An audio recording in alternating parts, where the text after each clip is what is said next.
Welcome to Hollywood Remixed, a topical podcast about inclusion and representation in culture and entertainment. I'm Rebecca Sun, Senior Editor of Diversity and Inclusion at The Hollywood Reporter.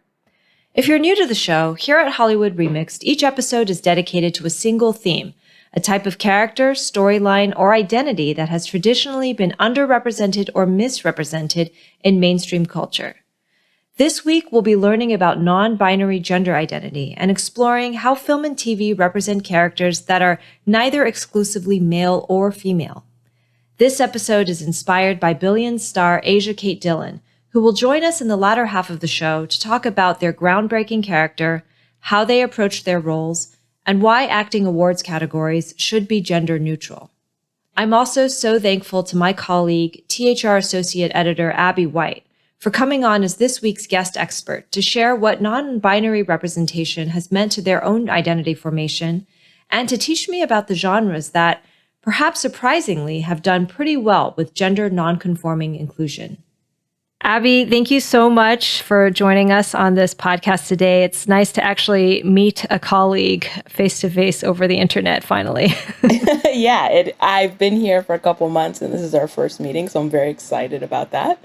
You are so gracious to lend your expertise to this topic. And I figured, particularly when it comes to understanding gender identities on the spectrum, that we kind of I personally need some table setting just for the education. Let's talk a little bit about definitions so that we can, so that all of us can understand the parameters of what we'll be talking about today.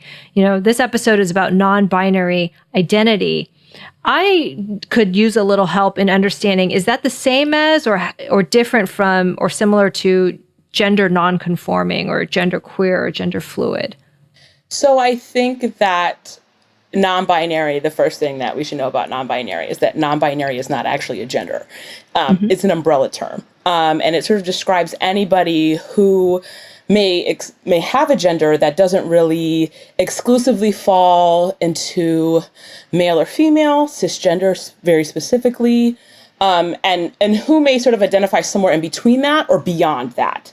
I think that most of the time when we think about gender, we do think about it as a binary, right? And that's sort of what the term non-binary is about. Gender is more like a sphere that you can sort of walk into, and it sort of exists fluidly. And so I think that really depending on who you're talking to will sort of influence how they define non-binary and also how they describe their own gender. I think that I have gender fluid friends who say that they're gender fluid, but also just because some people aren't really familiar with that very specific term, they'll just choose non-binary. Some friends are like, nope, it's not the same. But I think it's always safest to use it as an umbrella term and then sort of very specifically ask somebody, what is your gender? I want to make sure that I get that right.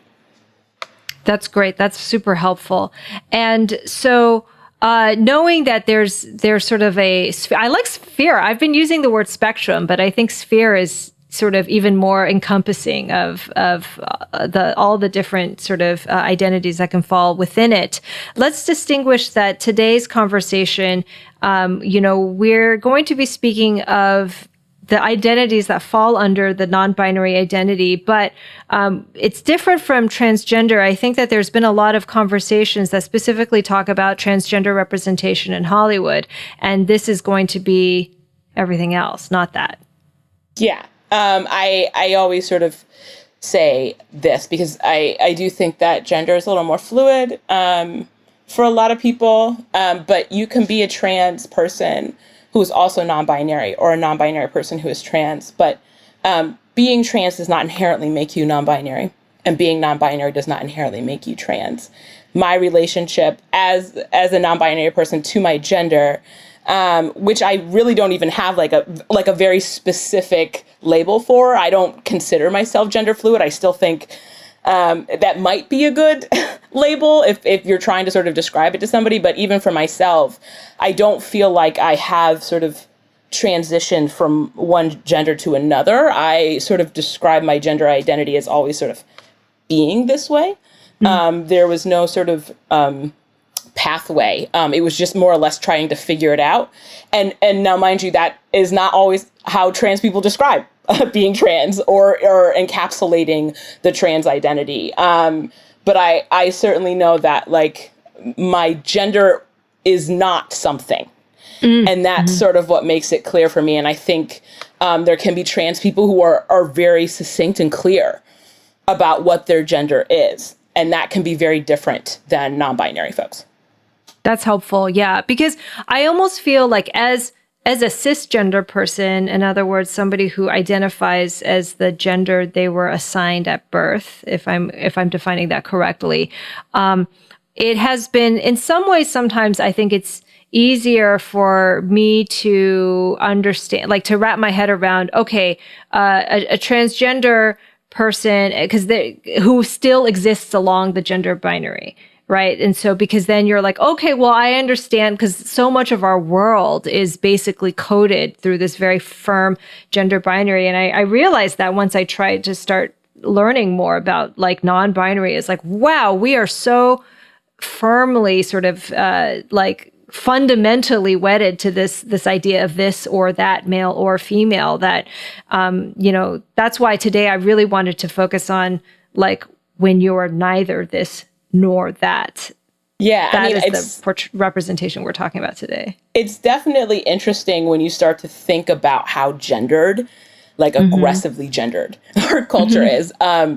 Watching a lot of like kids cartoons where I think there's increasing conversation about the impact of gender stereotypes and what that sort of reinforces in cisgender and non-binary and trans kids, and maybe how damaging that can be. When you watch some of these cartoons, it's like, it's not even just like blue is for boy and pink is for girl. It's like a car has to have eyelashes, which is like a weird thing, because it's assuming, one, that men and boys don't have eyelashes, and also that like a car, which is an inanimate object, would need to have a gender explicitly.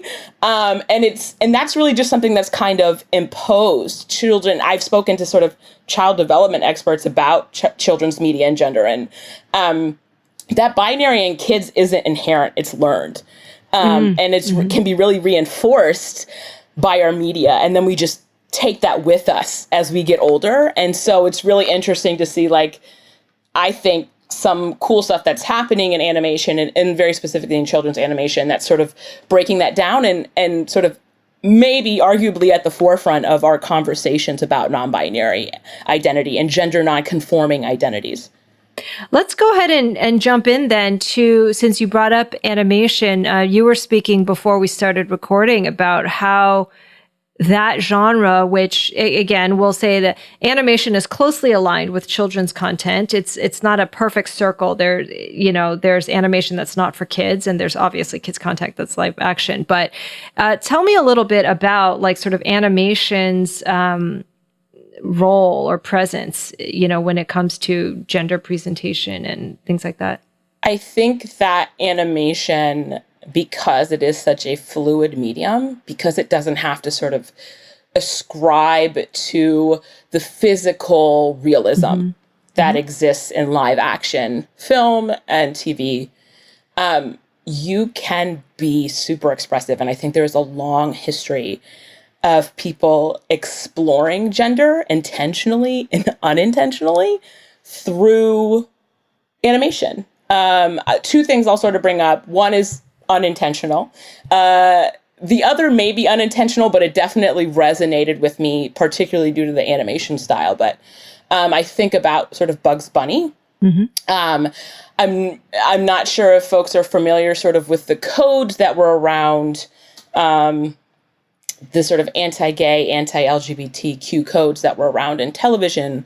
But, there were very specific restrictions around, what kind of characters that we could see, and if we did see certain characters, the way in which we could see them.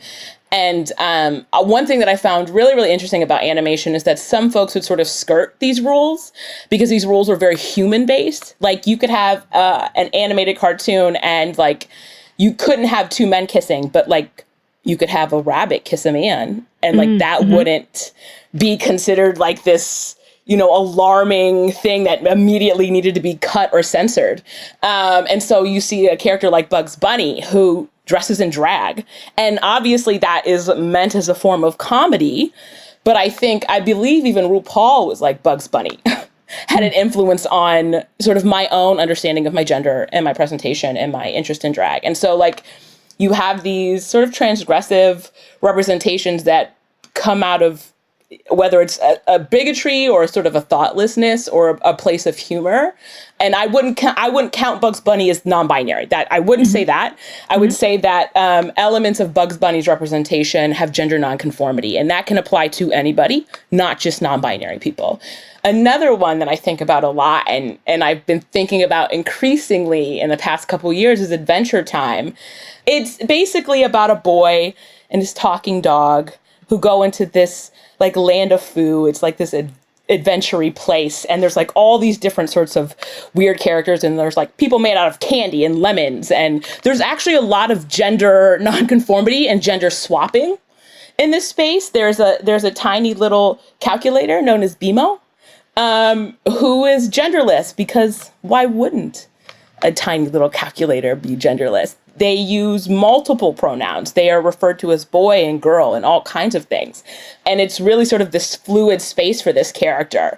But I remember sort of my first introduction to Adventure Time was actually watching a clip of Lumpy Space Princess, who is just this sort of deep-voiced, giant pink, blobby, fluffy creature who has a lot of attitude and just doesn't really take anybody's crap. And she's kind of sturdy. That's kind of what she's fluffy and puffy, but she's sturdy. And I remember she's a funny character, but I remember immediately just like latching on. And I was like, why am I so connected to this character?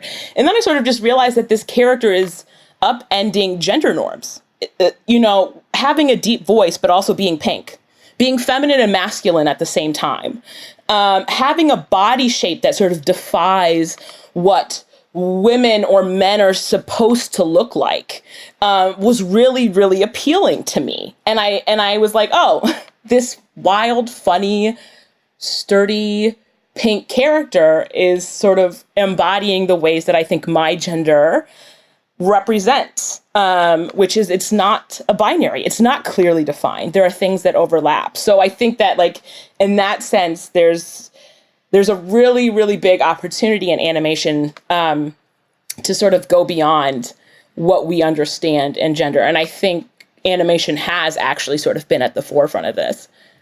How intentional I think it's, probably safe to assume that like the Looney Tunes, Chuck Jones and those creators weren't necessarily conscious or fully cognizant of that. But these latter day animators, this current generation, you mentioned Adventure Time. I think there's another one that comes up a lot in this subject, which is Steven Universe, created by, I believe, Rebecca Sugar.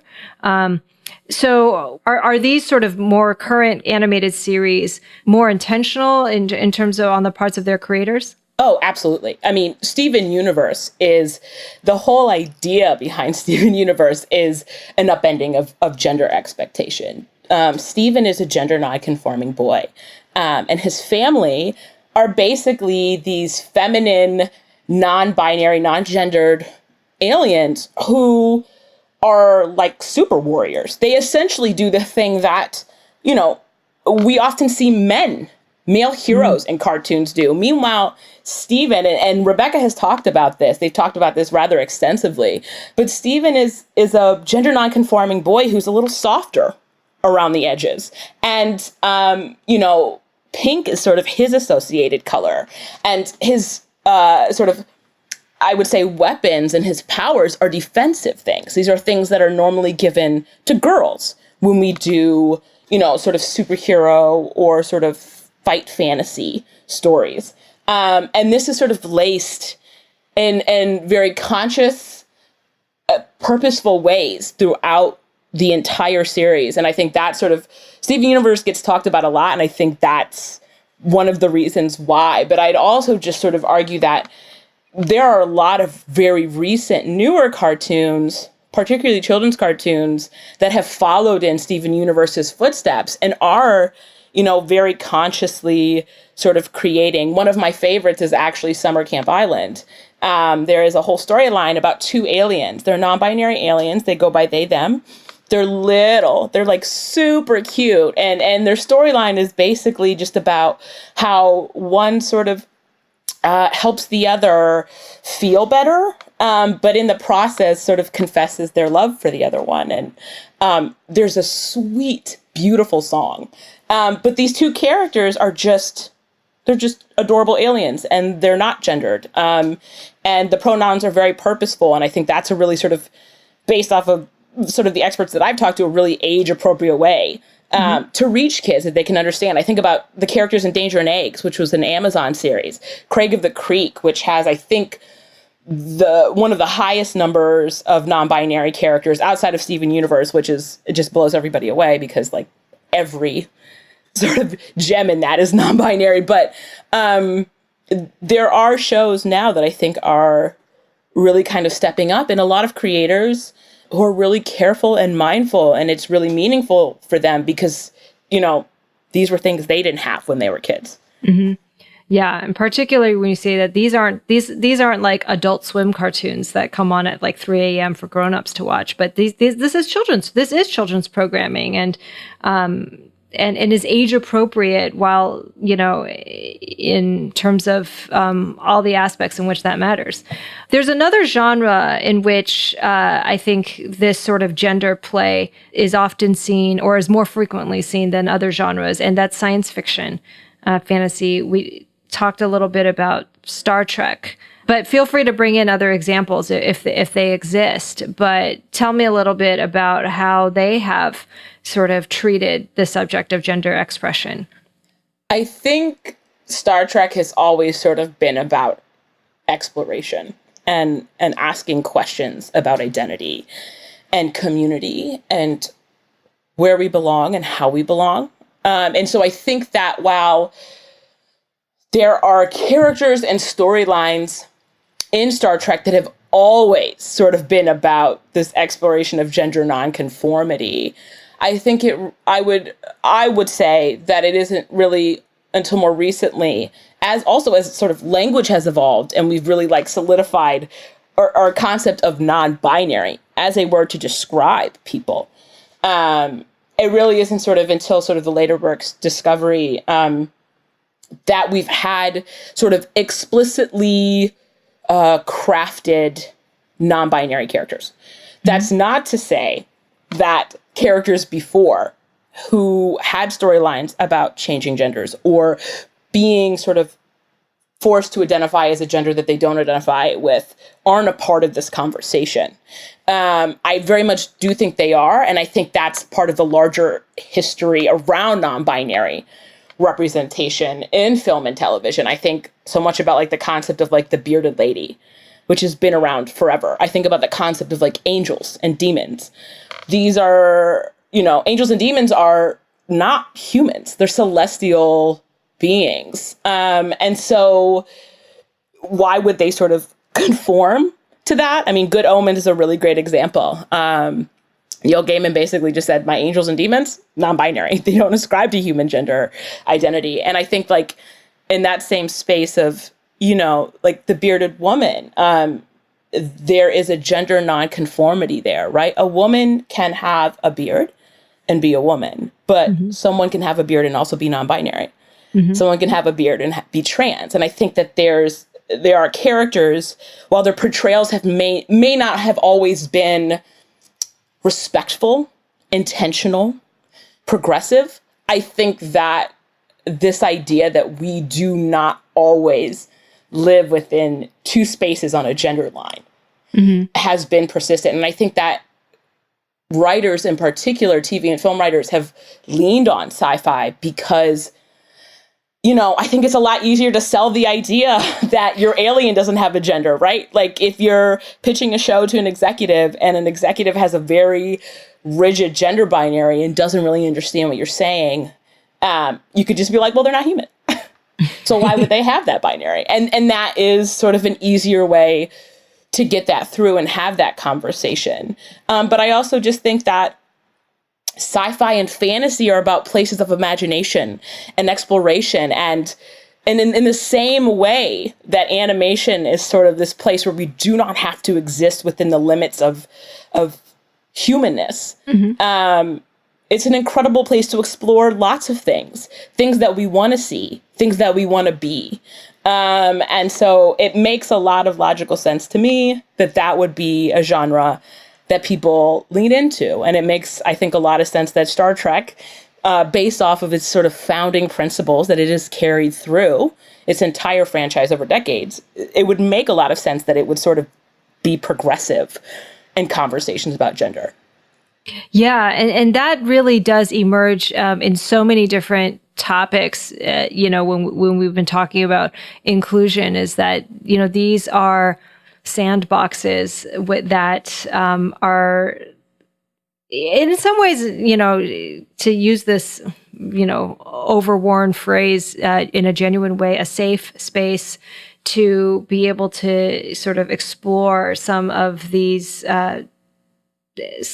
stories or identities that I think that mainstream culture wasn't ready for yet. This is why, so a lot of when we were talking about the history of pioneering representations of inclusion, a lot of times it starts with sci-fi, or it has started with genre, and with Star Trek.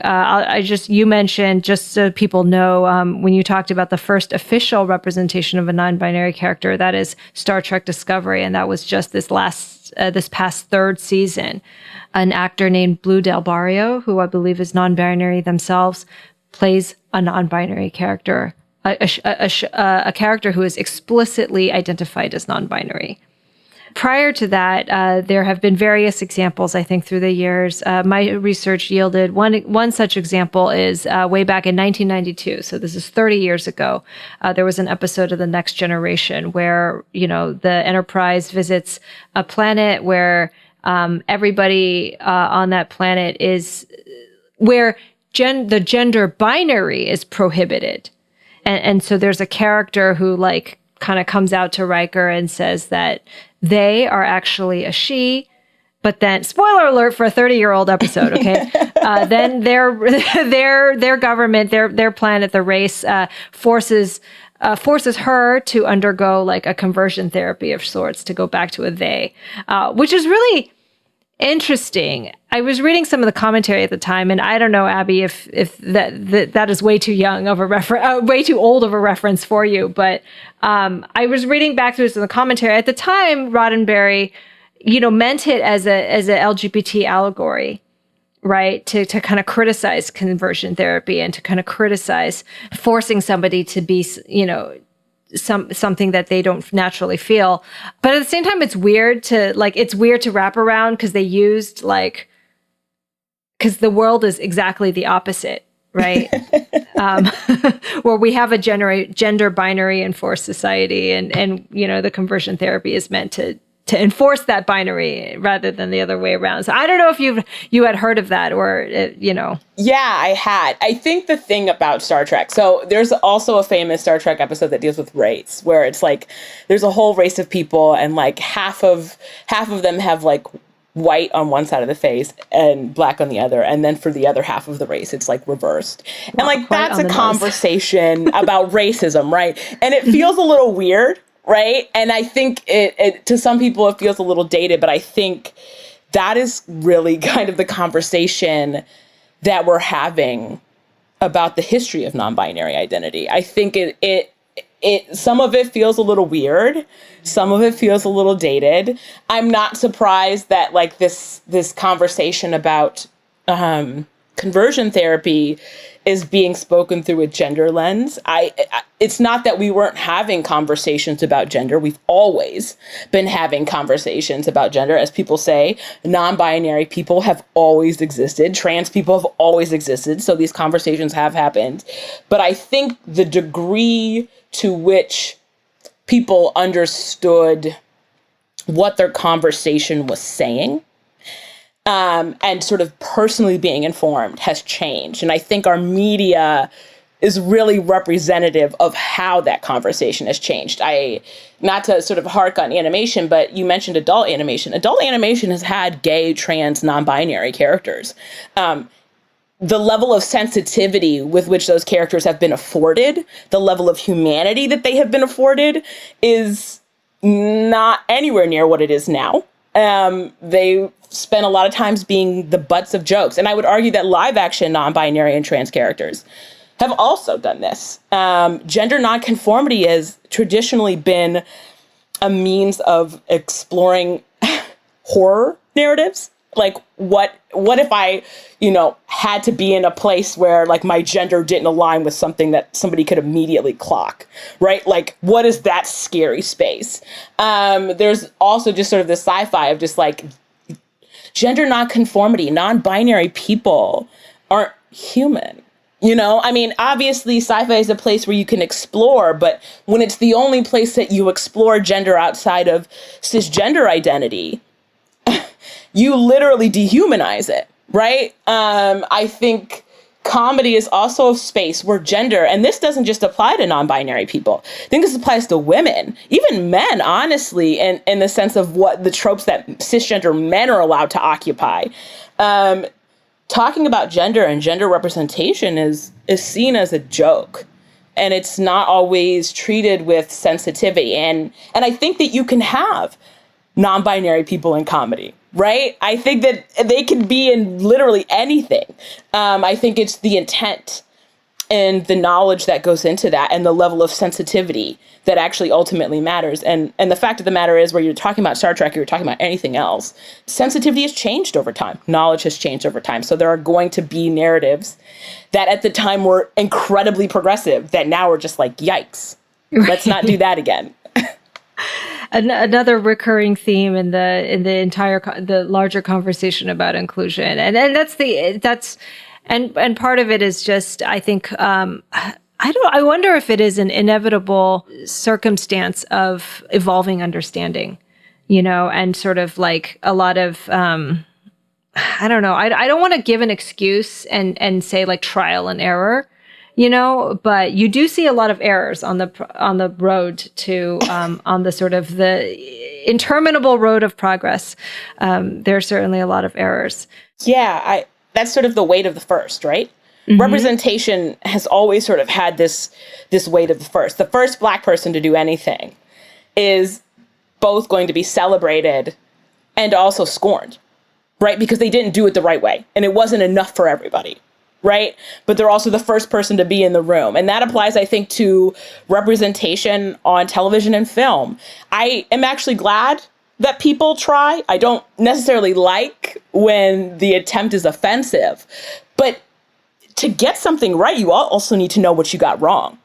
Right? And I think that's actually part of the key to LGBTQ representation, sort of the storied history of LGBTQ representation, and definitely non-binary representation, is people try this with good intentions, maybe not, but they try it, and then people respond.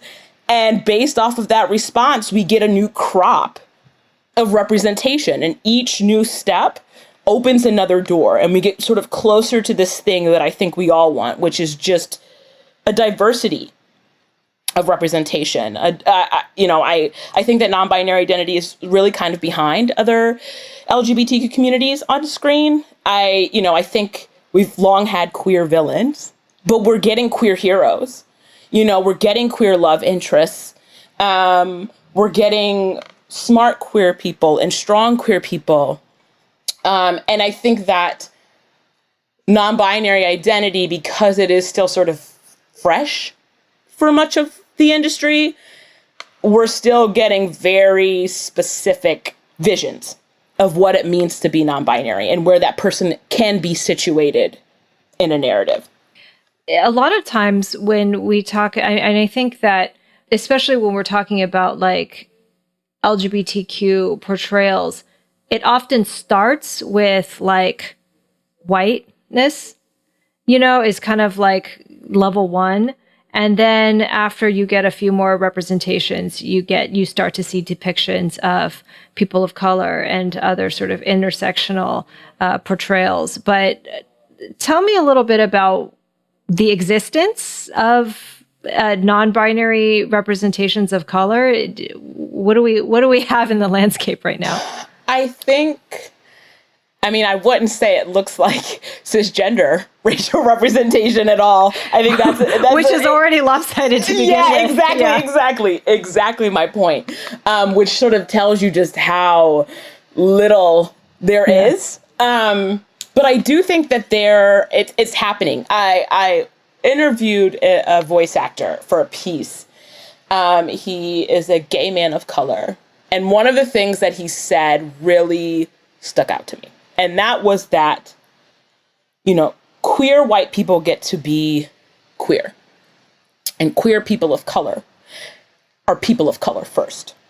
Which means that society looks at our race before it looks at our sexuality. And I think the same thing applies when we're talking about gender.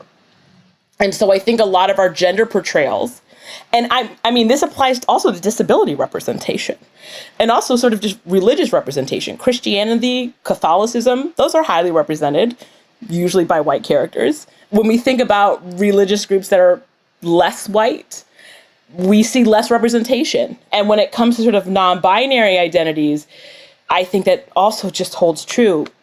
White non-binary actors, white characters, really, and that's really what this is. It's not even about non-binary white actors. It's really about white characters getting through the door first. If a white character can do this, then we'll roll the dice on a character of color. But I also don't think that means that we don't have characters of color that are non-binary. I think there's a character, Milo, who's Black, at Danger and Eggs, agender. We also have Zavin, who is an alien, but is a non-binary alien in Marvel's Runaways. We have one character that I really, really love, Bobby Yang from Rutherford Falls. And I love that character so much because I think, one of the things that I really struggle with in terms of the way that non-binary is allowed to exist on screen is that most people chalk non-binary up to androgynous. And non-binary people are androgynous. But also, androgyny has historically been aligned with masculinity. When you go to fast fashion stores and you're like, I'm going to get this gender-neutral piece of clothing, it's not a skirt. It's a jean jacket. It's like tomboy clothes. Yes, exactly. It is aligned with masculinity. And the thing about being non-binary is you can be hairy and wear lipstick. And that is non-binary. And you don't have to ascribe to this or that. And I think that in terms of Bobby so much, as soon as I saw Bobby on screen, I was just this is so much of what I have been asking for, in the sense that this is a character that people clearly are not trying to force one way or another. They are not trying to incorporate a character who still sort of ascribes to a gender that people want to sort of force on them. It just felt kind of oh, this is a good step. And that is a character of color in a show featuring Indigenous people in a way that Indigenous people haven't really been represented before. And so, again, it's sort of that, once somebody else opens that door, the door gets to open for other people. And sometimes you're just at the last door, honestly, which sounds terrible. And it is incredibly, I think, sort of unfair and kind of limiting, because it means that, our stories are limited in and of themselves. But I do think that people of color are increasingly being represented. I would not say to the same degree that white characters are. I would still argue that most non-binary representation is white. But there's progress, and there's good progress. Yeah. And I'm glad you mentioned Rutherford Falls, because that kind of brings into something you talked earlier about genre, is that we're finally, do you feel like we're finally starting to see kind of real world and more grounded representations where you don't need to Trojan horse it into an allegory of a non-humanoid and say, this is an alien, this is a soda cup, or a car, but non-binary people can exist in practical reality in seeing these characters in more realistic shows. Absolutely. I think about Billions. I think about Vita. It is definitely happening and happening more and more often. And I think that's a really big win, not to sort of redirect to sort of the trans conversation, but I think Pose as a show actually did a really incredible thing by centering trans people, making them leads, showing that they could be like girlfriends, that they could be like friends, they could be Sex in the City. And that, I think, creates sort of a ripple effect for other gender identities, right? It's, you know, we don't have to sort of confine you in the same way that we sort of always have. And that also means that we can put you in dramas and we can put you in comedies. I also think this conversation isn't just about who we're seeing on screen or larger cultural narratives changing. I think it's also very much about who is writing, like who is in the room. Are we at a place where we accept and welcome trans writers, non-binary writers? Do they get to have a voice? Can they have conversations about gender nonconformity and change maybe not only how we think about a character or write a character that it is non-binary, but also cisgender characters? You know, it's really, I think, one of the greatest sort of gifts of trans and non-binary representation on TV, less so in film, unfortunately. But one of the greatest gifts is really that by featuring people who do not exist inside the binary, it opens the door for cisgender people to sort of break down their own toxic gender stereotypes and sort of reimagine characters and people and what a man would look and act like, and what a woman would look and act like, and what kinds of roles they can get. And I think that's really powerful. That's a really powerful part of non-binary representation in media. It was most certainly a powerful part of my own journey with my gender, sort of realizing that I did not have to be this thing because of the gender that was sort of assigned to me, and all of the baggage that comes with that. Your characters get to do different things and they get to be different people. And that's because they're not conforming to that binary. Mm-hmm.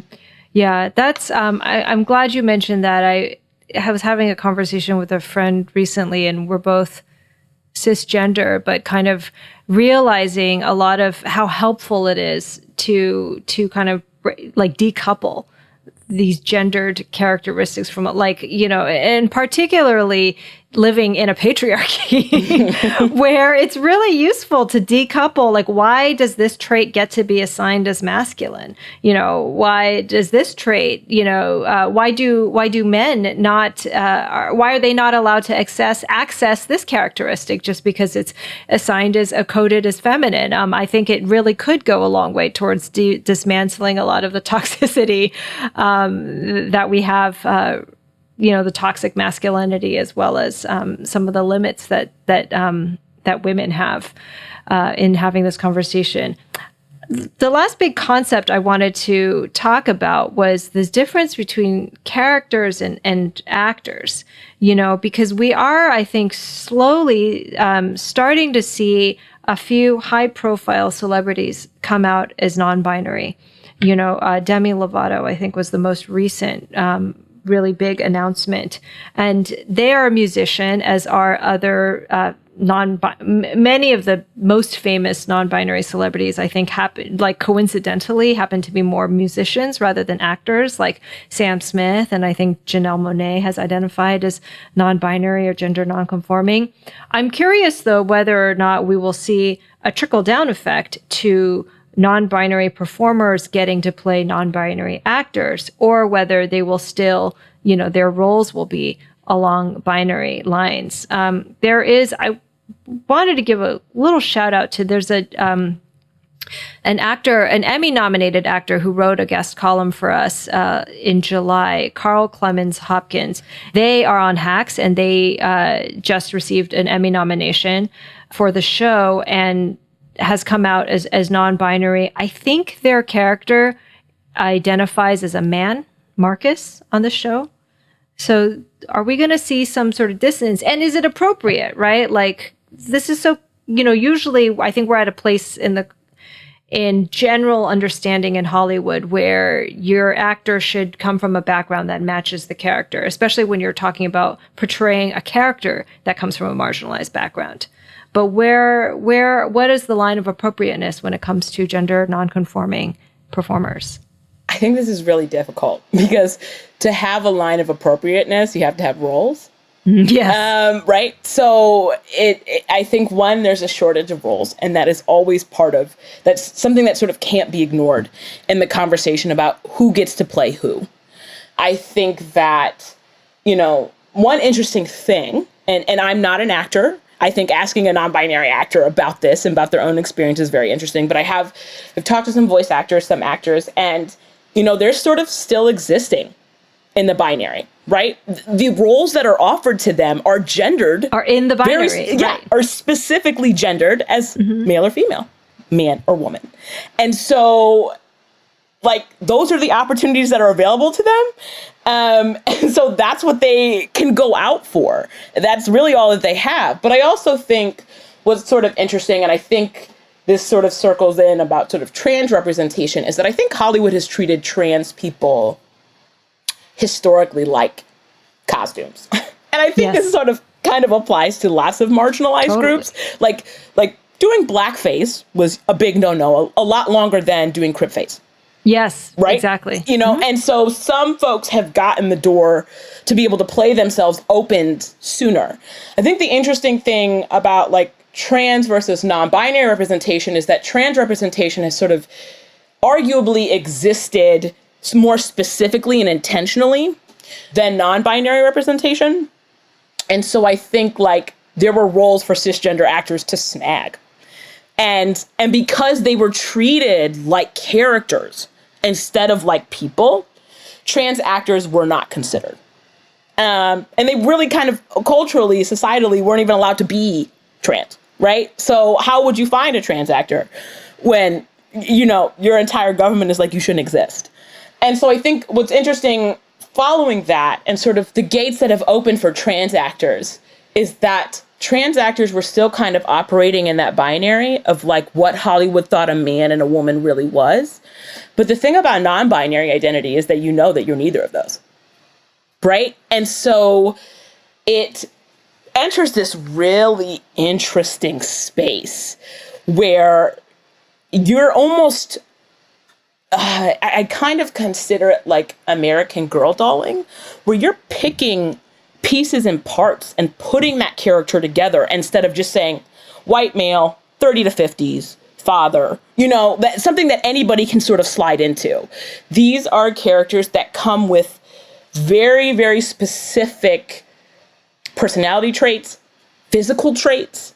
And then even if they're not coming with that, if you're getting non-binary actors, sort of your vision of that character, I think changes a little more because their identity can be so different from one person to the next. And that's not to say all white men are the same, but I think that because non-binary is this massive umbrella, what that looks like, what that sounds like, how you write that is so distinctively different and specific that I think that there maybe when more roles become available, more opportunities for non-binary actors to get roles. And obviously, clearly benefiting from all of the work that every other marginalized group has put forth to get these conversations in the rooms that matter and to have people listen and be sensitive to them.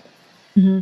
Yeah, to lay the infrastructure, so to speak, for the framework for understanding that these are experiences that exist outside of the personal framework for the decision makers, and also getting more creators who are non-binary. I'm very curious to see what, for example, Joey Soloway, who I think is probably the most prominent non-binary creator in Hollywood, they made Transparent and were a, sort of very respected indie film director prior. What they will do now that they have come out as specifically as non-binary, and how to advocate, right, for more voices in that space. So the last two questions we ask every guest. The first one is Hollywood Remixed, which is there a prior attempt, since we were talking about attempts, an attempt at non-binary representation that you would request a do-over for? And if so, how should they do it over? And maybe it's just like, don't cast a cisgender actor in this role, or don't portray it in this way. Okay. Gonna wade into this. I'd like to talk about SNL's Pat. Yes. Because I grew up, my mom was an SNL hound. My mom was a pop culture hound. All of my pop culture interests really sort of derived from her and my relationship with her. But I watched SNL religiously. I know all of those characters. And I remember Pat very clearly. And Pat what even got their own movie, didn't they? Yes. It's Pat. Yes. Yeah. And I think Pat is a really, really interesting look, particularly for me, because when Pat was popular, I was young. And I think that age actually does matter in relationship to Pat. I think Pat was a joke. Pat's gender was literally the running joke. They made multiple skits. They made a movie out of the fact that people could not identify who Pat was. And I remember watching it as like a little kid, and like, this is so wild when I just sort of think about my own gender journey, but not really needing to ascribe a gender to Pat. Which, I mean, I think there are a lot of valid criticisms of that character, and sort of what it sort of laid the groundwork for, and how it sort of embodied a lot of, I think, harmful treatment of gender and non-binary identities in Hollywood.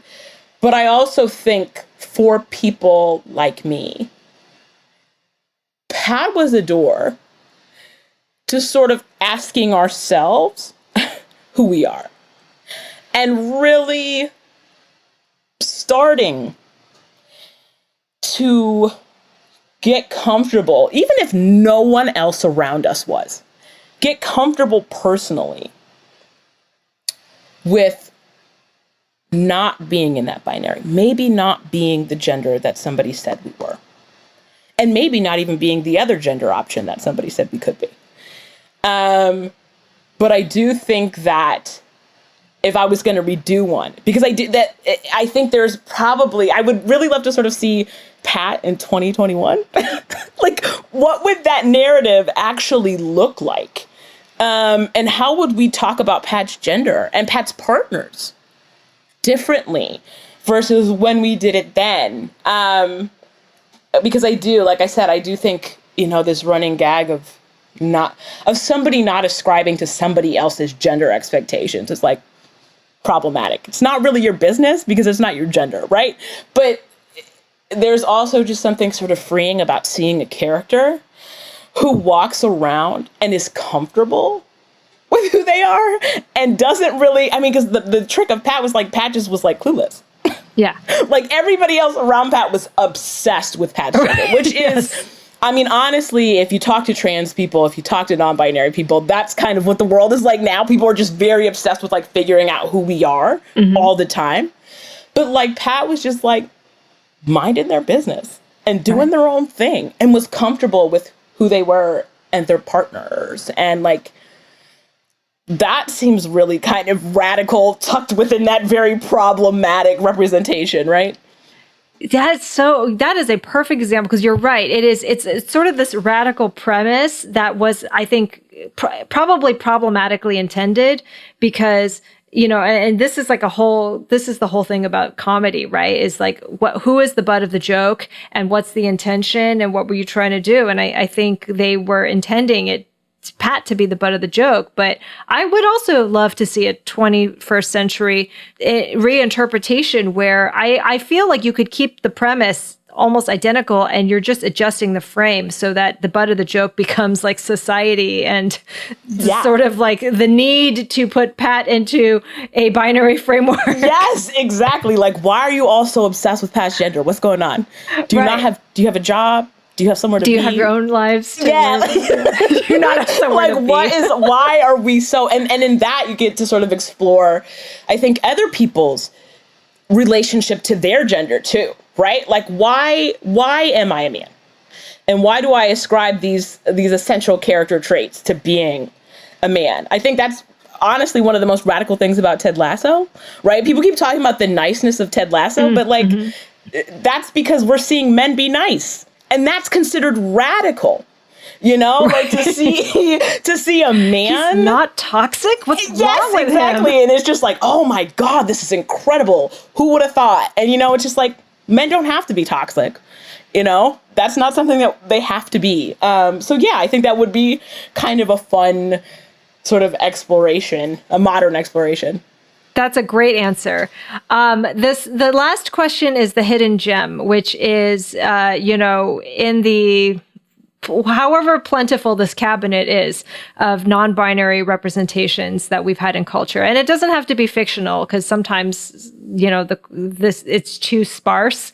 But is there something you can recommend to people who kind of would like to enrich themselves with this theme? A hidden gem that you can recommend them to read, to watch, to check out? I'll say this. This isn't very specifically... Well, actually, there are two characters who I think are actually very good. So I'll mention both of them and then mention sort of a storyline. One show that I sort of got hooked on during the pandemic was Good Trouble, which is a follow-up to Freeform's The Fosters. There are two non-binary characters on that show. And I think one thing that I really love about those representations, one's named Joey, the other is Lindsay. And I think the thing that I really, really love about these representations is that they come at the non-binary identity from two different angles. Lindsay very firmly knows who they are. Like, there's no question. As soon as they enter the narrative, they are non-binary. There's no question about it. Everybody else around adjusts. But Joey goes on this journey, this gender journey of sort of realizing what their gender is. And they do it with a partner. And what does that mean? And what does that look like? What does it mean for you to fall in love with someone and they fall in love with you under the assumption that you are one thing and you're actually the other? How does that change your dynamic? And I think it's actually a really interesting representation. I don't think it's imperfect, but I think some of those flaws are intentional because it's not just about the non-binary character. It's also about how a cisgender character sort of responds to their partner. And I think those two were really, really interesting looks. There's also a storyline involving a character, Gael. He's a bisexual Latino man, cisgender man. His sister is trans. And I think this season, no, I know for a fact, I don't think I know. This season, Gael finds out that he's a dad. And after having gone on this whole journey with his sister, he makes the conscious choice with his partner to not gender their baby. And what's really sort of interesting about this is I think that baby representation has been on TV, has been a really interesting space because in animation and live action, I think about Malcolm in the Middle. There was a baby on Malcolm in the Middle that just like did not have like really a name or a gender for like multiple episodes, and like, and that's obviously, this is not an intentional non-binary representation, but you're sort of existing. It just wasn't essential to exactly for that baby to have a gender. Yeah. Yeah. Cause it's like a baby. Yeah. And honestly, I feel like Hollywood treats babies like props anyway. So, it wasn't really like a thing that had to get sorted right away. But I think about this conversation because this is a conversation that I think people are beginning to have. right? Do we as a parent tell our children who they are? What is that line? What does that look like? Particularly as someone who might not necessarily align with who their child is. I think these are conversations that mixed race families have too, right? Like if you are a white mother and you have a Black daughter, how do you talk to that child about who they are as a Black person in America? That's a tricky thing, right? And you can't really ascribe their race to them. You have to sort of like go to sources who are familiar with the way that your child is going to navigate the world. And so I think that this storyline on Good Trouble about Gael sort of deciding that he's not going to decide for his baby is really relevant and also really refreshing. What an interesting I'm glad you brought that up because I didn't know. I've seen that discourse, that conversation starting to happen just sort of online and in the real world, but to see that actually written into a show is cool, right? That sort of I think one of the reasons why those of us who work in this whole inclusion and entertainment space, why we care about this is because there is a validation and an acknowledgement of sorts that such a thing exists and deserves to be talked about or heard when it's represented in entertainment and media. So, things look like they are, I never want to get too optimistic on this show. Things look like they suck a little less than they used to. And the more we talk about it, I think, the more we can promote the understanding. So, Abbey, thank you for helping expand my understanding of this. I'm so glad we finally got to talk. It was very overdue. Yeah, absolutely. It was really enjoyable. Thank you again. Thank you. Asia Kate Dillon plays the genius hedge fund executive Taylor Mason on Billions, whose 5th season returned on Showtime September 5th. Taylor is one of my all-time favorite TV characters. Brilliant, complex, surprising, and about as moral as you can get on a drama about the cat and mouse game between billionaire financiers and the megalomaniacal government lawyers who love to hate them. Taylor also is non-binary, and in a few minutes, you'll hear about how that character description helped Asia understand and articulate their own gender identity. Asia's other credits include John Wick 3, Parabellum, Orange is the New Black, and the animated series Genlock. Asia, thank you so much for joining us today. I am obsessed with Billions, and Taylor is, I always have a power ranking after every episode, and Taylor has pretty consistently been like my number one character since, basically since Connerty and Wendy, like Connerty went to jail and Wendy kind of like became incredibly morally ambiguous. But the whole show is kind of morally gray, which is what I like about it. Well, I agree, and thank you so much for having me, Rebecca. It's really nice to talk to you. I love how much you love the show. That's awesome. I want to start by acknowledging that, when it comes to belonging to a marginalized or underrepresented identity, there's never an obligation to teach others. But I noticed when I was watching your various past interviews that you've been very gracious and very patient in answering questions about what it means to be non-binary. And even when I imagine sometimes the questions might grow repetitive or kind of basic. So I wanted to start by asking you, where are you currently at in terms of how you decide to spend your time or energy educating people? Well, I think when I'm engaging in a conversation with someone who has, who is really wanting to expand their own sense of what gender is and can be, and someone who is approaching that conversation with love and an open heart and with vulnerability, then I am totally happy to engage in a conversation with that person about my personal experience of my gender identity. And, it's pretty clear to me when I'm engaging with people who aren't coming from that place, who are trying to, who just aren't coming from a place of love or who aren't being genuine or, and so I think because it's generally, fortunately for me, pretty clear who's coming from where, I'm able actually to put my energy into a place that feels worth it, where I'm getting something out of the exchange too, versus sort of, talking to a brick wall that I know is really immovable. Does that make sense? Yeah. You, in other words, I think that there's a detector for like what's a bad faith versus a good faith, like question, Exactly. Yeah. I think a good or an example of that is when I am misgendered. If I'm misgendered by someone who has just learned my pronouns and,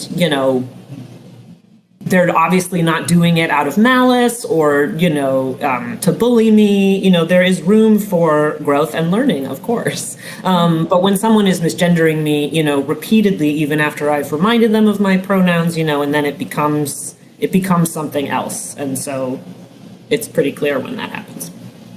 It unfortunately is. And I think you can kind of sniff that. I mean, especially just being exposed to like online discourse. I think anybody who's online for a certain period of time then starts to have a detector for that type of thing.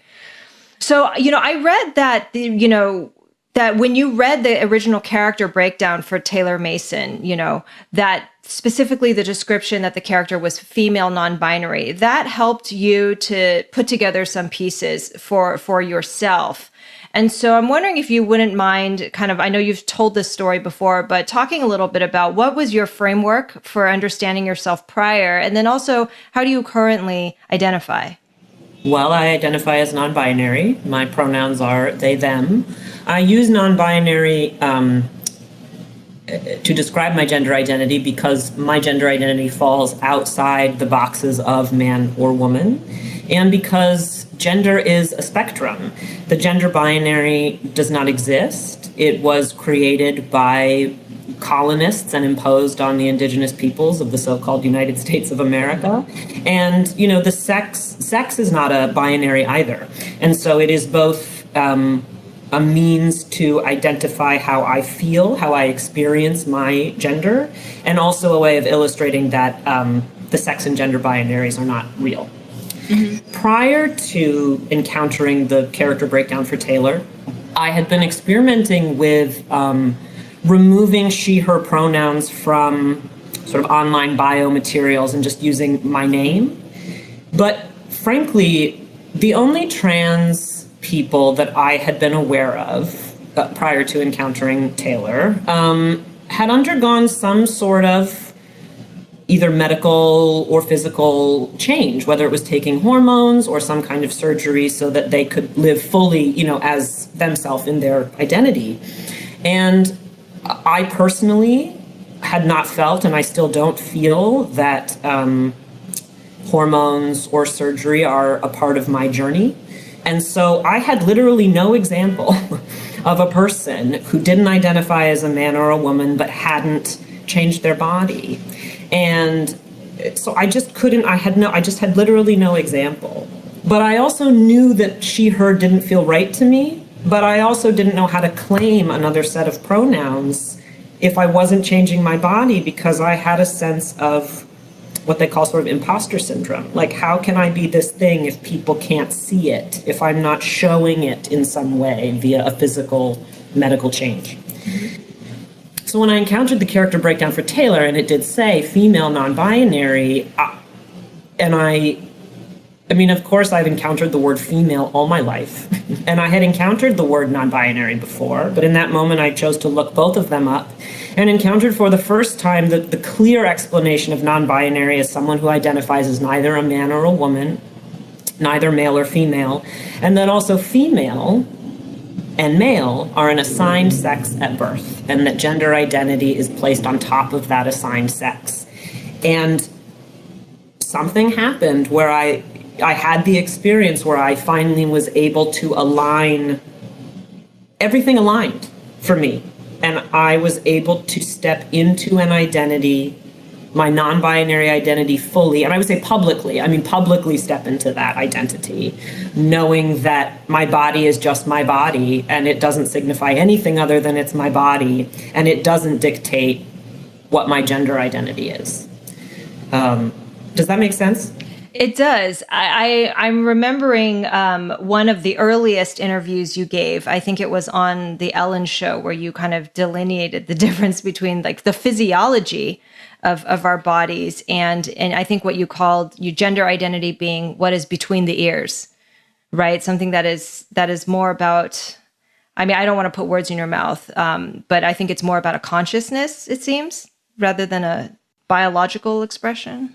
Yeah, well, for me, I think that, I was told my whole life that my body meant that I was a girl and a woman. So I didn't know how to separate. I really couldn't conceive of how to separate my experience of myself versus what I was told I was supposed to be because of what my body looked like.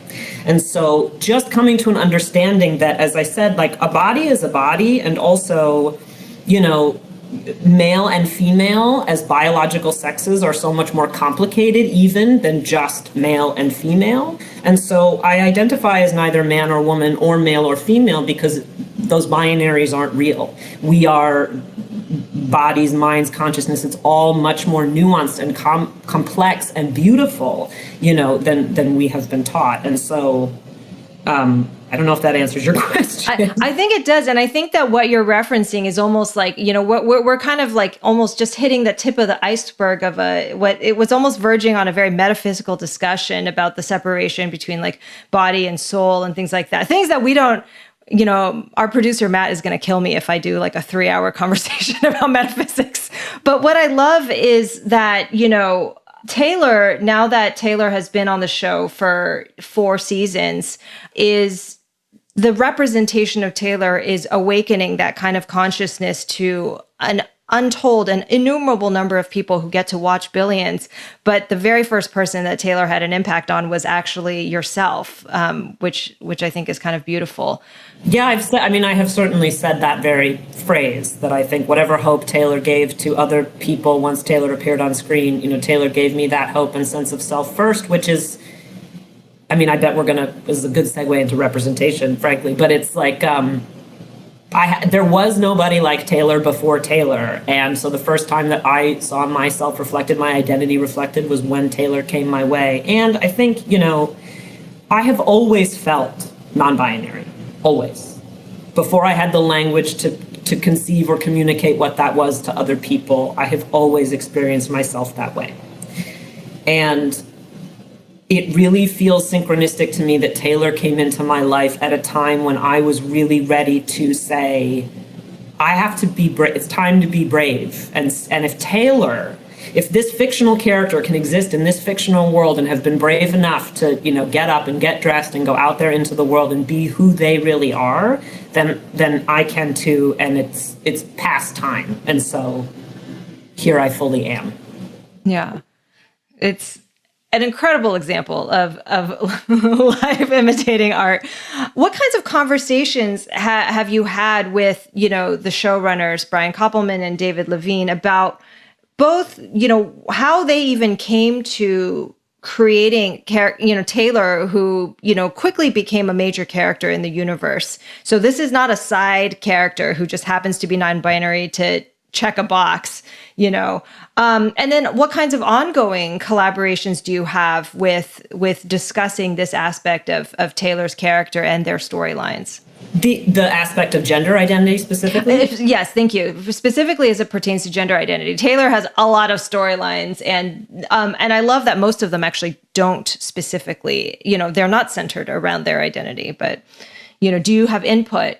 Yes, I would say, when I was first cast as Taylor and I was talking to Brian and David about the character, they told me that Taylor was going to be a major player in the show, that Taylor was going to play a really important role. And frankly, that is one of the reasons that I really wanted to play the part. Not only as an actor getting to play a character who is integral to the storyline, but a non-binary character who's integral to the storyline is extraordinarily important, because then that character's story isn't just maybe 1 or 2 episode arc, and it's not about their gender identity. You get to see them as a full human being. And then in terms of the ongoing conversation around Taylor's gender identity over the past 4 seasons, I would say there has been very little, because that is just one part of what makes up who Taylor is. And because it is not the focal point of Taylor's storyline on the show, the things that I talk with Brian and David about are, financial stuff, stuff that has to do with the financial world, or like what Taylor knows or doesn't know about certain things with regard to the job. And I've said this before, there were a handful of times, particularly season 2, season 3, and it will occasionally still happen, where there's, some phraseology that comes out in a script or a certain word, and I say, well, Taylor wouldn't say policeman, they would say cop, or what, some gender neutral version of whatever the word is. And I feel really grateful that it's always felt like a very safe space to do that. I mean, I feel like I can talk with Brian and David about anything, ask them anything. They are available to me. And so that is very special. But yeah, we talk about mostly where Taylor is coming from emotionally, and, why they are the way they are, and why they're trying to, why they are behaving the way they're behaving and doing what they're doing. I will save some lucky Billions podcaster is going to get to grill you about all the specific moves that Taylor has made Taylor has moved around a lot across the seasons. But, for the purposes of this general podcast, I will have to restrain myself. Yes, no spoilers here. I will give people a spoiler alert if I go into that. So, to be honest, after Taylor was introduced, I was kind of bracing myself for some sort of subplot, or at least like a plot point that was revolving around bigotry, and, the kind of very special episode type of trope. And we really haven't really had much of that. I remember like Danny Strong's character, Todd Krakow, like making some snide, remarks while, he lost to you at the poker tournament. But do you think it was significant that Taylor hasn't had a major plot line that's been centered around trauma or around bigotry or that type of experience? Yeah, I think it's essential. We know that there is a reality in which trans, non-binary, intersex, gender non-conforming people are the targets of hate, bigotry, violence, discrimination, whether it's, job discrimination, housing discrimination. They have higher rates of bullying and suicide than any other marginalized group. And so it is important to have those stories. But growing up, and up until honestly a few years ago, those were the only stories that existed. And so because, and this is a statistic that Laverne Cox said in an interview a little while ago, that I think 85% of Americans say they've only encountered a trans, non-binary, gender non-conforming person through the media. Mm-hmm. And I would say you've encountered them in your real life, you just don't know it, but through the media. And so that's how the majority of Americans learn about the queer community. I'll just say the queer community at large, but particularly and specifically trans, non-binary, gender non-conforming people.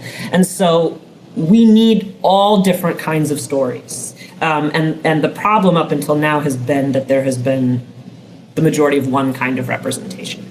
And so, for that not to be part of Taylor's story on the show, to not have that special trope episode, it's like, thank goodness we've had enough of that. The balance is too far on one side for now. What we need are visions of trans, non-binary, gender non-conforming people not only surviving but thriving and being loved and having loved and being fully formed characters and human beings, so that when viewers are watching, they can relate to us as full human beings and hopefully learn to love and care about those characters, which I know translates to love and care for trans, non-binary, gender non-conforming, intersex people in real life. And I know that because that's been reflected to me by people who have reached out to me on social media or come up to me on the street and said, like, I've had people straight up admit to me, they were like, I was homophobic and transphobic, and I love Billions and I love your character, and now I just wish the best for you, and I love you, and my heart and mind have been open. I know that sounds like it's made up. It sounds too good to be true, but I have the screenshots. I have the receipts. It's really quite extraordinary. That's so moving to me to hear. That is extraordinary. And I think particularly on a show like Billions, which, as I shared before we started recording, I came to with a lot of preconceived notions and prejudices about, what a universe that is constructed of hedge fund traders and sort of wheeling and dealing politicians would be like. It's kind of refreshing, and I'll admit a little bit surprising. It was surprising to me that, nobody in the Billions universe has really, struggled or had trouble respecting Taylor's gender identity. I mean, we've had Axe, like very sort of matter-of-factly correct people's pronouns and things like that. And it's a little remarkable given that the characters are otherwise all kind of assholes. I say that with a lot of affection. They're like sociopaths. To your knowledge, I'm just curious, like, how have people told you, like, whether or not that's actually true to life of the real life hedge fund world? And also, more importantly, what's the significance of having characters like the guys, it's mostly guys, the characters at Axe Capital be able to normalize gender fluidity acceptance in this way? There have been cases on the show where Taylor has been purposefully misgendered. And it has revealed, it's been done to reveal something about the character who is misgendering Taylor versus, like, when that happens, we don't see Taylor being, like, cut down by that. It just reveals that the person who's doing it is horrible, and doing it purposefully to try and disrespect Taylor, which is so clear because the writing is brilliant in it, and the actors who do that are brilliant. And so, I'm thinking of John Malkovich, who misgenders Taylor as his character, and it's like, well, that makes sense, in that context.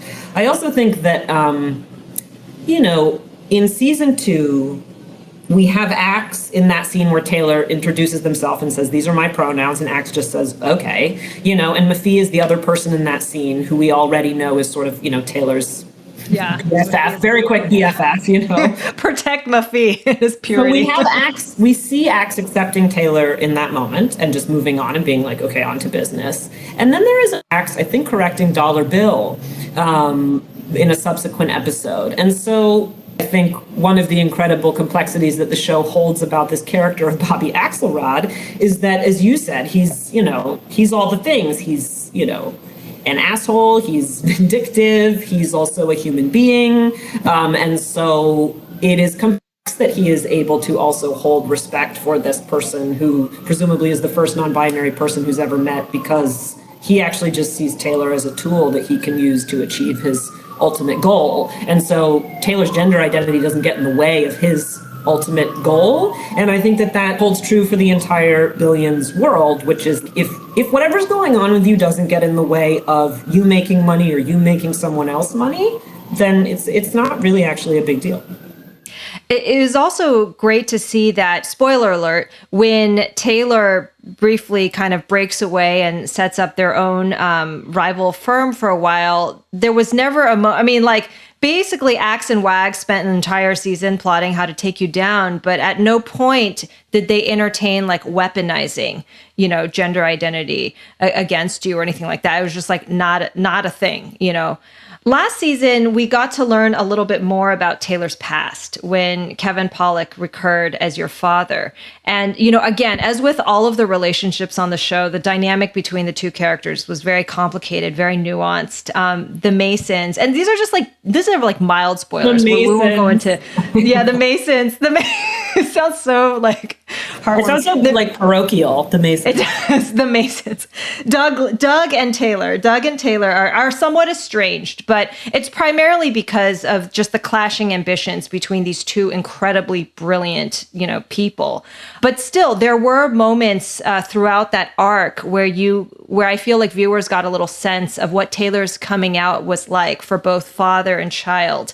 I'm curious about whether you had any input in shaping that backstory, and would you be comfortable sharing whether or not any of it was informed or inspired by your own personal experience? Unless I am misremembering, I had nothing to do with the writing of that scene, and there was nothing, I don't remember. What I remember is receiving that script and reading those scenes and crying and thinking, this is exactly right on for Taylor's father. It is exactly the kind of conversation that I believe that they would, it just rang so true for the characters. And and I thought it beautifully handled a father who genuinely loves his child, genuinely wants to be there and to learn, and admitted within the scene that he's trying, and And of course, you have Mafee there, sort of defending Taylor to their dad, which I thought was beautiful. All of it to me is a great example of like that's how it could go. If you have a kid who comes out as non-binary, like you get to watch this father actively work from a place of love to learn to love his child again, or in a new way, or something. And you see Mafee defending Taylor, which is important for people to watch. I mean, all of it to me, I knew would be incredibly impactful and a teaching moment that didn't hit anyone over the head with like, this is the righteous way to be. I mean, because it rang true to the characters, and I think that is a credit to the extraordinary writing we have on the show.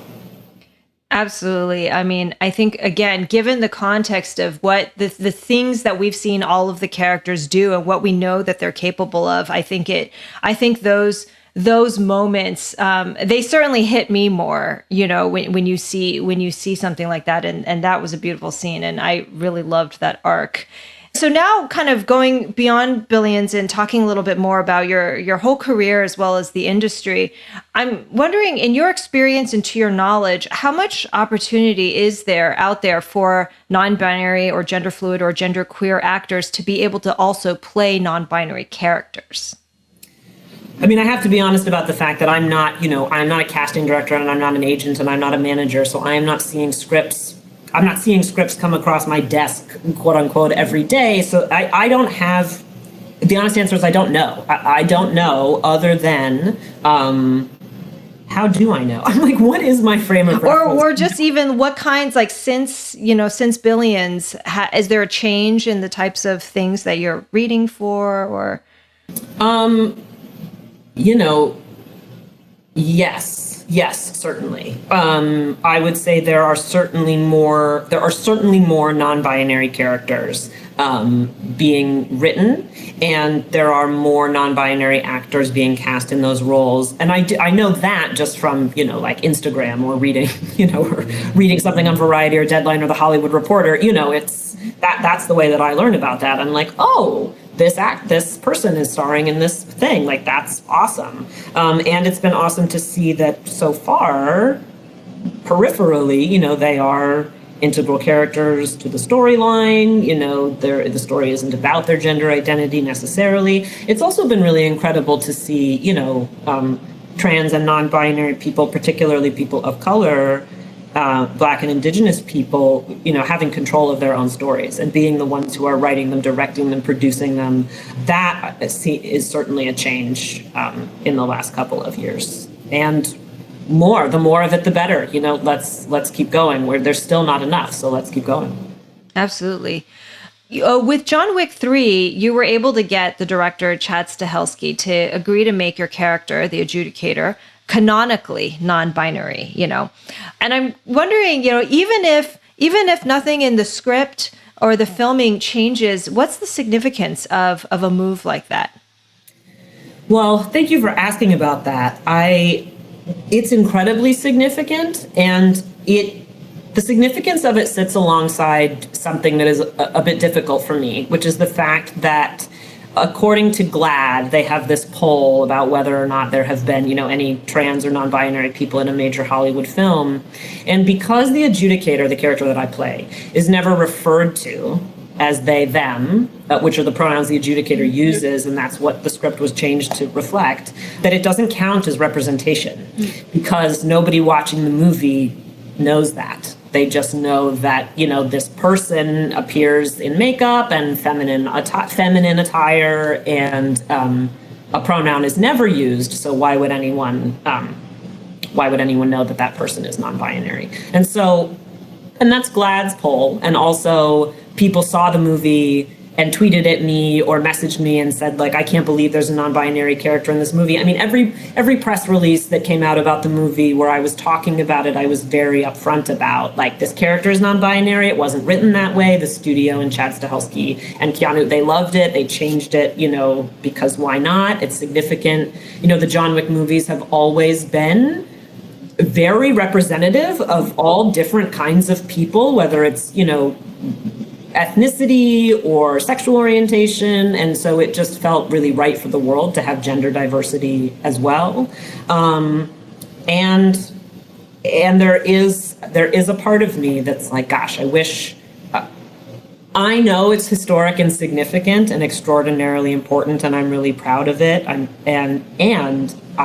There is something about it that feels a little bit tainted by the fact that GLAAD doesn't qualify it as trans representation, because I also just feel like it's also extraordinary to have a character who's never referred to by a pronoun. What is shown in the story is you don't know that person's gender, and hopefully the lesson is don't assume someone's gender, actually, just because someone is wearing makeup or dressed in, historically feminine attire, whatever that means, that doesn't mean you should assume that person's gender identity. And that to me is also historic and something I'm really proud of. So thanks for letting me kind of. No, I appreciate that. And I think that sort of, even just what you shared is sort of emblematic of the fact that there is an evolving understanding, and hopefully, like you said, in the future, when it becomes more normalized, then the non-assumption will be normalized, because I noticed that oftentimes the burden is specifically on non-binary people to offer their pronouns, whereas for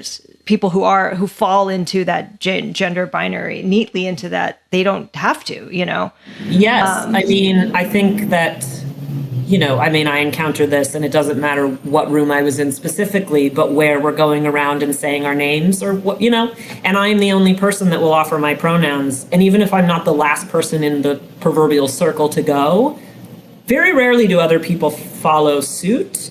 And these aren't rooms, I think these are rooms with people who are somewhat familiar with gender identity, or the concept of pronouns, or certainly when I use mine could be like, what did that mean? Or what are you, and so, yes, I'm just relating to the fact that, as you said, the burden is always on, or predominantly on, non-binary or trans people, gender non-conforming people, to say like, here's how I'm different, instead of the burden or the joy actually on all of us getting to self-determine, be autonomous, and have that respected. Everyone has a gender identity, actually. And I don't know what anyone's is until they tell me. Right. The invisibility of being part of the majority, right? Yes. Ooh, yes. I think I cribbed that from there's some scholar who came, the invisibility of whiteness. So I'm adapting that. But I'm curious, as an actor, as a performer, do you have any preference towards playing characters whose gender identity matches your own? You have played female characters in the past, such as Brandy on Orange is the New Black, and any concerns about whether or not that runs the risk of like reinforcing a gender binary? I will play whatever part I am the right actor for, whatever that role is that speaks to me. If I'm the right actor for that role, that's what will happen. And if every character I played from now until I die on screen or on the stage was non-binary, that would be awesome.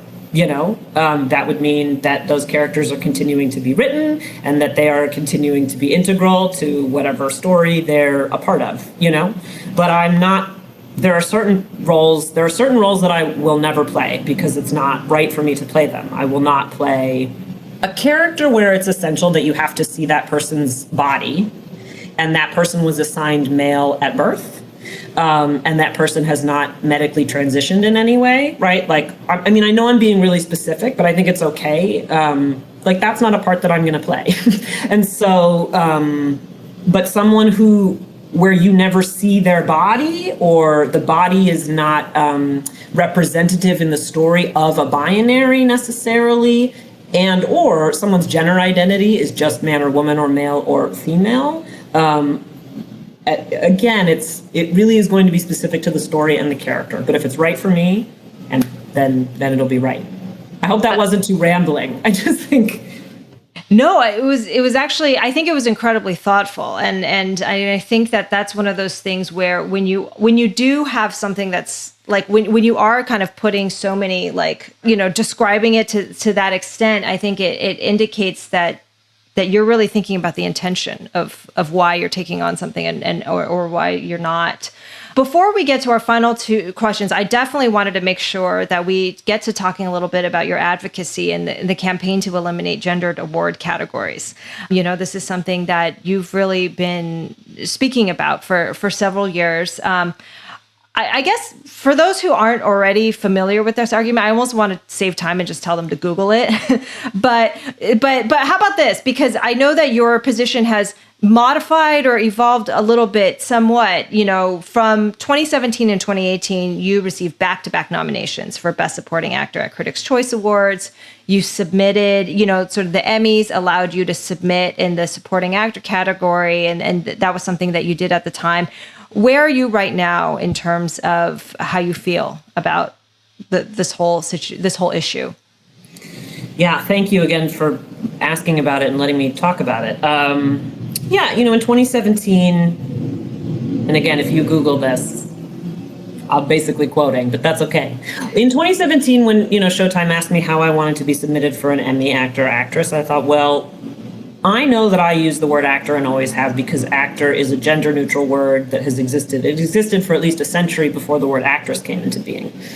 And so, to me, actor, historically it's a non-gendered word, and that's the word I've always used. But I needed to pose the question to the Emmy board, what actor and actress meant to them. Did it mean male or female? Did it mean man or woman? And if they were dividing people by sex or gender respectfully, why were they doing that? What does gender identity and or assigned sex at birth have to do with the way in which we are awarding art? And they came back and said, there's never been any rule. Anyone can enter either category for any reason. And I thought, great. I can enter the actor category because the word actor is non-gendered, and that works for me.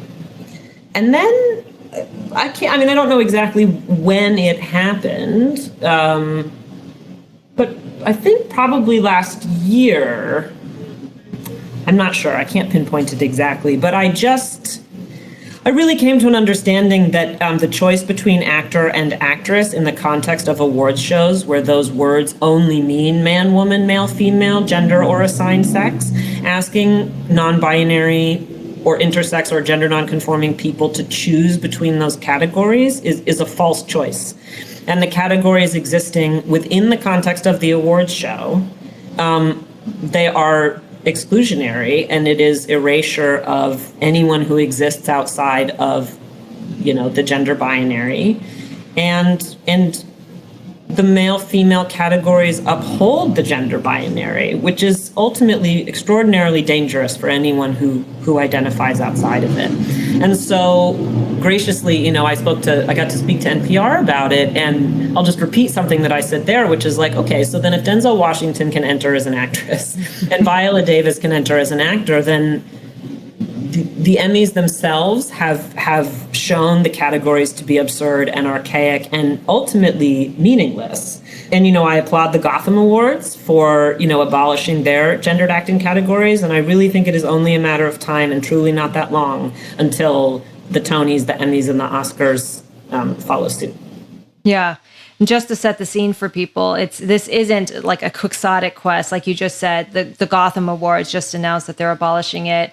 The MTV Movie and TV Awards, you were the very first person in 2017 to present a gender-neutral acting category. And I believe that both the Berlin and San Sebastian film festivals have gender-neutral categories. So it's realistic to think that we might see this someday with the... Totally. And, again, it's about making space for everyone. Not everyone identifies within the binary. And if we are trying to, award art that is representational of everyone, then we need to be representing everyone.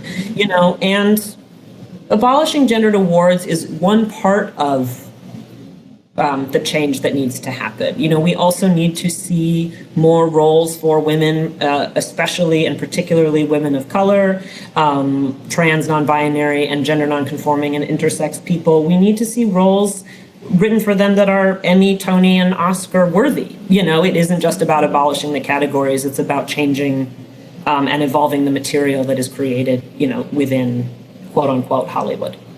Precisely. I think a lot of times the awards nowadays are, I mean, they are about acknowledging some superlative performances, but they're also, and just, craft, but they're also like a litmus test to kind of just see like, how have we been doing in terms of like having enough, substantive parts for people who don't fit into that dominant identity.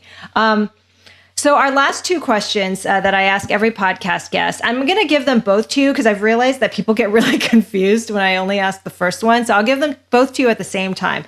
The first question is the Hollywood Remixed, which is there a depiction of a non-binary character in pop culture that you would order a do-over for, and how? So this is a setup to be like, is there something problematic you want to call out? But we don't have to put it that way.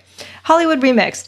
And the second one is going to be the more positive spin, which is the hidden gem. Is there a work that you would recommend? So anyway, now you know what the two questions are, so you can think of. Well, yeah, look, I mean, frankly, if I'm allowed to promote myself in the show, I would say if you haven't watched Billions, like watch Billions, I'm incredibly proud of Taylor as a character. And so maybe Taylor is, I don't think of Taylor as a hidden gem, but maybe they are. And then what representation would I change? Honestly, I feel like I don't have an answer for that because, I don't think there's anything that I would throw under the bus. Nothing has come my way where I'm like, God, that feels really awful. And that may just be because I haven't seen it. Like someone might call it or write into your podcast and be like, well, you have to watch this because it exists and it's awful. And then I'll be like, oh God, that is pretty terrible. That's okay. That's a message of self-care is what you're saying is, don't expose yourself to problematic portrayals. And also it's probably seldom been attempted to be honest. I mean, I think that there are more examples of sort of attempts at transgender portrayals and that sort of thing. But just historically, we haven't seen, I mean, I combed through this in the first half of this podcast with one of my colleagues who is non-binary, and there's just like not a long history. Yeah, they're great. But okay, so you actually just gave an example of a thing that came to my mind that I want to say, which is that I think what I can think of as problematic is when non-binary characters are written, and I'm not saying I've seen evidence of this, but when non-binary characters are written without anyone consulting a non-binary person. Whether it be actors they are considering for the role, but frankly, it needs to happen before then. It needs to happen because there is a non-binary writer who's been brought in, a consultant, a producer. I mean, as you know, I'm preaching to the choir, obviously. But the more diverse your writer's room is, your production team is, the more diverse your whole project is, the more accurate your representation will be, and you will frankly eliminate the likelihood that you have a non-binary character that I'm going to go, God, you really need to do that over because that was bad. If you see a non-binary character where the representation is just about their identity and or they die in some horrific manner and or they only have one episode, that is evidence to me that there was no non-binary person involved in that project except the actor who was cast, and perhaps in that instance, for whatever reason, that actor didn't have the agency to influence ultimately what the story was. And look, like, actors need to act. Actors need money. I don't hate the player, hate the game. You know what I mean? And so I think if you want to avoid being the answer to a do-over question, expand your universe to have it be more inclusive and look more like what the world actually looks like. You know what I mean? Yeah, that's really such a universal maxim. And I was thinking that Taylor can be held up in many ways as a universal example of that positive representation, not just for non-binary identity, but for so many of the characters on Billions. I feel like the writers have done a great job of making them like authentically and organically the identity that they have, whether it's racial or gender or different ways. But it's never the focus of like what their storyline or what their character is all about. It's a masterful way of showing like, here's a multidimensional, incredibly complex, awesome character that I think many performers would kill to play. And guess what? This character is non-binary. It's great. I love Taylor. Asia, thank you for letting me indulge my inner fan for so long. This was such a pleasure. Billions season 5 is currently back and airing on Showtime. on Sundays. Check it out. Thank you again. Thank you so much, Rebecca. That was a real pleasure. Thank you for your really thoughtful questions. Thank you for doing all the research you did before coming into this. I love that you work with a non-binary person. I felt really comfortable and safe this whole time, and that doesn't always happen, so thank you. That means a lot to me. Thank you very much. I'm definitely still learning. It's amazing how much while prepping for this episode, I was like, wow, it's really hard to decolonize your brain from the gender binary. It's very difficult for me to dismantle it, I'll be honest. So it's worthwhile practice though. So thank you so much. Thank you so much. Thanks again to Asia Kate Dillon and THR Associate Editor Abbey White for joining us on Hollywood Remixed today. You can watch Asia on Billions, whose 5th season is airing now, Sundays at 9 p.m. on Showtime. Next week, we'll explore narratives about undocumented immigrants with Blue Bayou filmmaker and star Justin Chon. Please subscribe to Hollywood Remixed on the podcast platform of your choice so that you don't miss it.